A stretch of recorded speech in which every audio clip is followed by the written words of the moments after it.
In the heart of Columbia, South Carolina, amidst the energy of a bustling college town, the life of a young student named Samantha Lee Josephson took a dark and tragic turn. Her story is one that gripped a nation and shed light on the potential dangers that lurk in the most routine aspects of our lives. Samantha, a vivacious and ambitious young woman, was a beacon of light on the University of South Carolina campus. Little did anyone suspect that a routine night out would lead to a series of events that would shatter the lives of those who knew her. Samantha Lee Josephson was born to her parents Seymour and Marcy Josephson in Princeton, New Jersey, and grew up in Robbinsville, New Jersey as a child. She attended the University of South Carolina, where she majored in political science. Samantha, who was a senior in college at the time of her demise, planned on graduating in 2019 and attending Drexel University School of Law, where she wanted to study to become a lawyer specializing in international law. Samantha earned a full scholarship to Drexel University, as well as a partial scholarship to Rutgers, and aspired to practice international law. Samantha was a member of the Alpha Gamma Delta sorority, studied abroad in Barcelona, and visited Madrid and Paris during her time in South Carolina. Samantha was amazingly beautiful and had a wonderful smile. Samantha had a boyfriend named Greg, and the couple was very close to each other. They kept in touch with each other every day, constantly texting and calling each other whenever it was possible. They had plans to start a future together. Even when Samantha was going to be attending law school, Greg was going to move in with her and support her. Everything seemed going well till Friday, March 29, 2019, when she never returned to her apartment, and things took a turn for the worse for Samantha. On the evening of March 28, 2019, Samantha planned to go out with her roommate and some friends in Columbia, South Carolina. Her boyfriend Greg was supposed to join them also, but he was back in his hometown at the time. Still, he told her to go out and have fun without him. Samantha was feeling gloomy after hearing of a family member's ailment.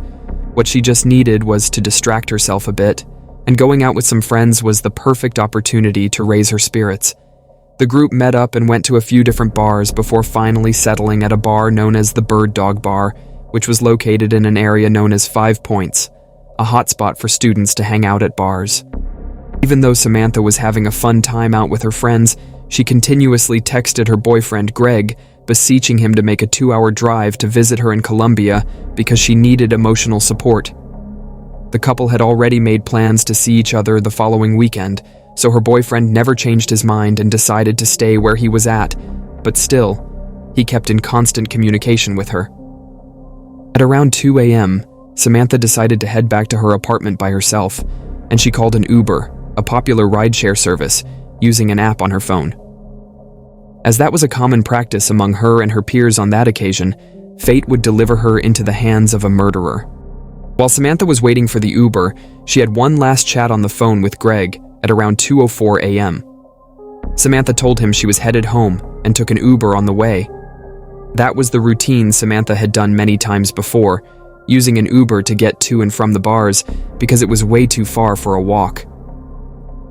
A few minutes after placing the request with an Uber, a car pulled up to the curb where Samantha and a group of other weary bar customers were waiting for lifts. Security cameras captured her approaching the car, only to realize that the driver was there for someone else. After doing an about-face, she is seen retreating to her spot on the sidewalk. Samantha was wearing an orange shirt and black pants. After some time, a black Chevrolet Impala driven by a man who was later identified as Nathaniel David Rowland pulled up into the space in front of her. Samantha said goodbye to Greg, and assuming that was her lift, she opened the door and exchanged a quick word with the person behind the wheel before climbing into the back seat. Once she was inside, the car sped off away. Within a matter of moments, the Uber that Samantha ordered arrived at the designated pickup location. After searching in vain for their customer, the driver canceled the request and left. From that point in time, nobody other than the 21-year-old political science major student and the man driving the Impala knew that she had gotten into the wrong car.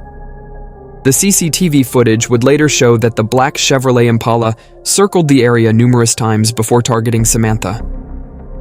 Anybody who has ever spent time in 5 Points was aware that college kids gathered in the streets after the bars closed to wait for their rides, and watching him drive around the area gave rise to the conclusion that he knew exactly what he was doing that night. Amazing boyfriend Greg he was, he tracked Samantha via the Find My Friends app on her phone to make sure that she got home safe that night.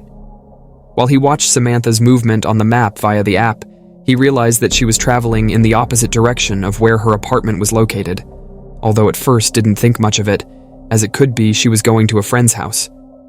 Greg later texted her to check to see if she was okay. Unfortunately, he never got any feedback. He then tried calling her, but she never answered her phone.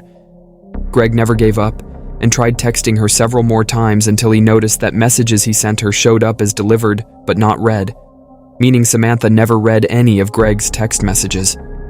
Her phone location later on stopped sharing, which made Greg shocked, as it had never happened before. Greg later thought that Samantha misplaced her phone in the Uber, but still, he decided to call her friends and her roommate to find out if they heard from her or if she had made it to her home. Unfortunately, nobody heard from her or saw her. Greg hoped she would turn up in the morning and so tried to get some sleep. The following day in the morning, Samantha was nowhere to be found. Her roommates were concerned about her whereabouts and reported her missing. Her boyfriend Greg also made a 2-hour drive down to Columbia to assist in searching for her.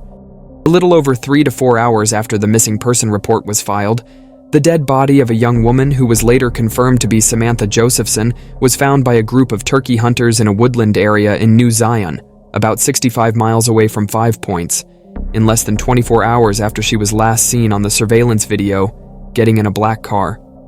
Dumbfounded by the gruesome discovery, the hunters straight away called 911, and representatives from the local sheriff's office were quickly dispatched to the scene. After an autopsy was performed, it was very clear that whatever happened to Samantha was a completely violent attack. Her body had more than 120 separate stab wounds, with injuries to her face, head, neck, hands, upper body, legs, and feet. It was also determined that her fingernails were hacked to pieces as she tried to shield a razor-sharp-like tool from making contact with her flesh. It seemed that she was stabbed with a double-bladed knife and then dragged to the woods. The autopsy also revealed the extent of Samantha's blood loss compared to the human body, which normally has at least 4 liters of blood to her body, which only contained 20 milliliters of blood. Investigators were able to quickly pull that surveillance video footage from the bar that night before, which revealed that Samantha got into the black Chevrolet Impala car. Investigators noticed that the car was circling the block several times, which seemed that whoever was in it was watching and waiting for a potential victim. The investigators found out that Samantha accidentally got into her killer's car, thinking it was her Uber. The Uber that Samantha called was seen arriving a short time later. However, when the driver found she was not there, he canceled the trip and left. It was likely that the car she was in was not the Uber because she was murdered only a short time later, so investigators believed that the driver probably used child-proof locks to trap her inside, because when the child-proof lock is on, the doors can only be opened from the outside of a vehicle. So at that point, Samantha would not have been able to get out. The descriptions of the car were quickly revealed to the public in the hopes of finding the perpetrator before he struck again, and fortunately, it didn't take long. After the day when Samantha's body was discovered, the black Chevrolet Impala was spotted by officers on routine patrol at 3 a.m. on March 30th, cruising the very same area Samantha was kidnapped in.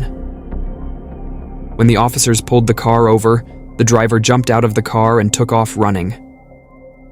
After a short chase, he was caught a few streets over and arrested.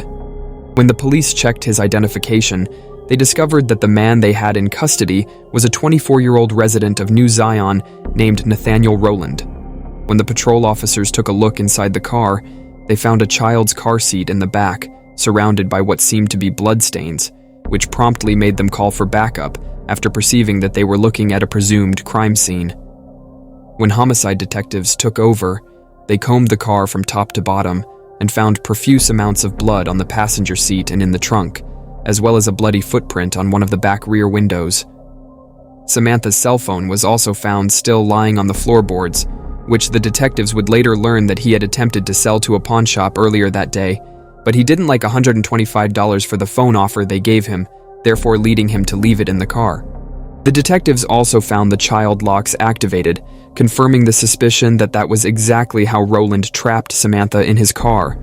Detectives also found a variety of cleaning products in the car, including bleach, window cleaner, and antibacterial wipes. But luckily he didn't do that great of a cleaning job, because there was still a lot of blood in his car. During his interrogation, Roland continuously denied having any knowledge of the kidnapping and murder of Samantha Josephson. Even with piling evidence to the contrary, he maintained that he was innocent of the crimes of which he was being accused. When a physical examination was performed on Roland following his arrest, it unveiled traces of Samantha's DNA under his fingernails. In a bewildering turn of events, despite that her genetic markers were present in him, none of his DNA was found on her. While that was certainly unusual, when detectives pieced together the terrifying details of her final minutes on Earth, these findings made perfect sense. From what they could collect, detectives speculated that Samantha was a victim of a blitz attack. The fact that the child-proof locks in the car were still engaged at the time of Roland's arrest led them to conclude that he activated that feature as soon as his victim got in the car, making it impossible for her to open the doors. Without any means of defending herself, Samantha was left helpless as the man she thought was her Uber driver stabbed her repeatedly with a double-bladed knife.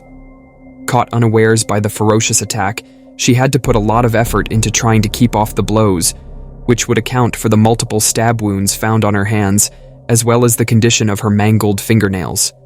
Considering the amount of excessive force that was imposed on her, it's understandable that Samantha was not able to scratch her attacker, which would have left his skin cells under her nails. After the dreadful act was done, Roland drove to a farmer's access road in New Zion, where only a local would have known it existed, and dumped Samantha's body in the nearby woods. After arriving back home, Roland spent much of the day posting on social media as if nothing had happened.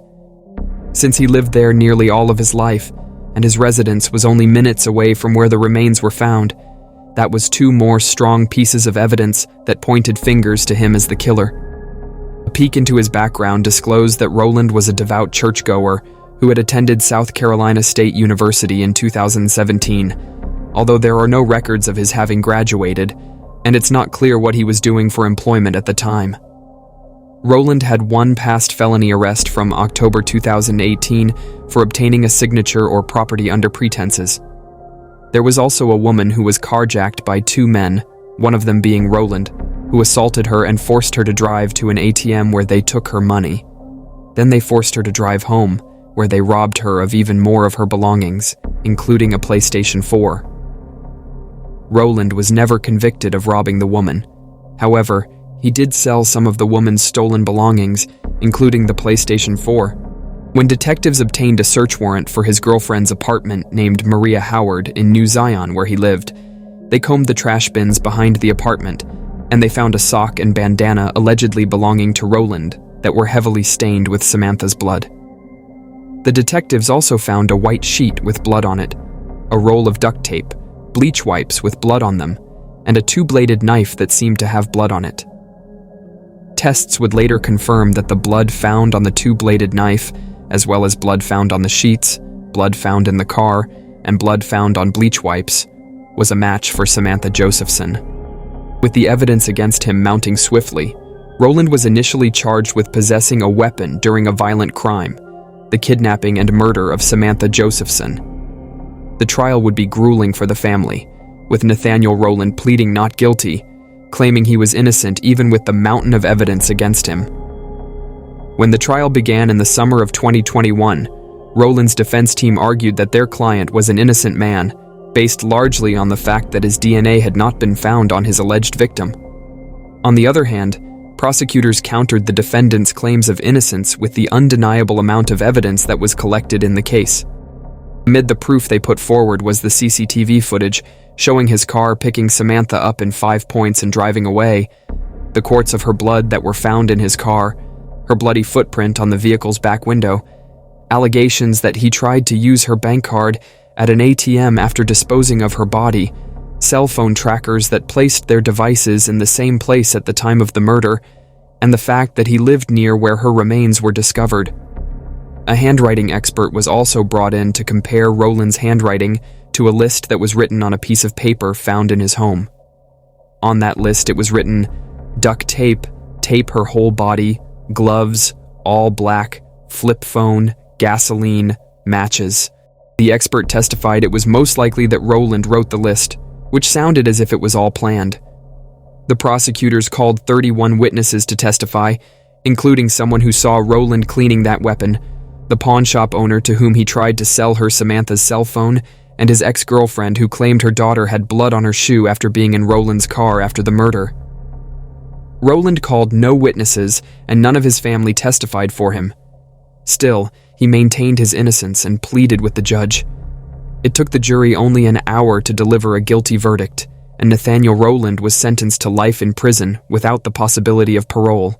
In the wake of Samantha's murder, her parents Seymour and Marcy Josephson took it upon themselves to see to it that no one else suffered the same fate as their beloved daughter.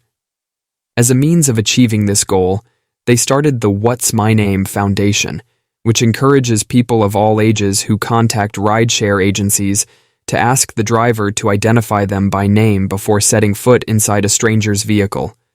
The Josephsons also encouraged rideshare users to be mindful of a safety protocol they call SAMI, which stands for Stop, Ask, Match, and Inform.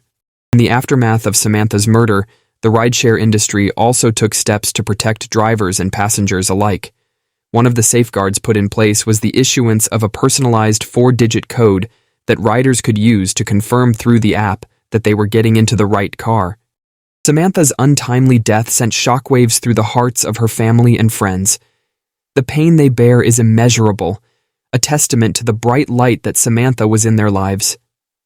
Samantha Lee Josephson's story is a stark reminder that tragedy can strike unexpectedly. May her memory inspire us to be vigilant, look out for one another, and work collectively toward creating a world where safety and compassion prevail.